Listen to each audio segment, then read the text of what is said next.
A police barricade marks the edge of the war zone. Fierce fightings made Syria's main highway north of Homs too dangerous, but the UN was allowed through, and we went with them. We found mile upon mile of devastation. Most civilians have now fled from these towns, but suddenly a family appeared, on their way out too. We're leaving if we have to walk to Homs, he told us. All along the road, Syrian tanks and heavy artillery were dug in, some ready for action, others burnt wrecks after opposition attacks.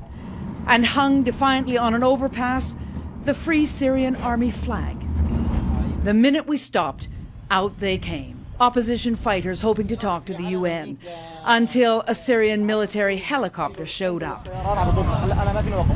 The United Nations says Syrian forces have fired missiles from the air over the past few days. It was no longer safe to stay here. We're back with the Syrian military now in their fortified checkpost on the main highway. Things are quiet at the moment. There's a little crackle of gunfire. We can see smoke from explosions. But they say that the fighting over the past few days near this village has been very heavy. We wanted to hear these soldiers' stories, but they wouldn't speak on camera. Just 200 yards further on, inside the town of Talbisa, we met their opponents. Armed opposition fighters, many of them recent army deserters. We will stay in this revolution until we take Bashar al-Assad out of this country.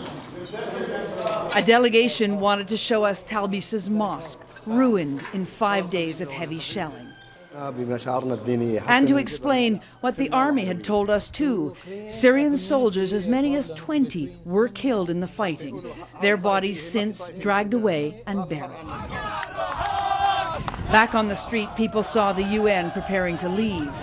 That meant, they said, the shelling was about to resume. We need you to stay here. You will be with us. We will save you. You must trust us. They shoot on all of you. But the UN mandate is to observe, not to intervene. The opposition was left to the town it controls, at least for now. Elizabeth Palmer has now made her way back to Damascus and joins us from the Syrian capital. Elizabeth, these Free Syrian Army soldiers, where are they coming from? A lot of them are deserters. They're young conscripts. They're badly paid, demoralized, frankly scared.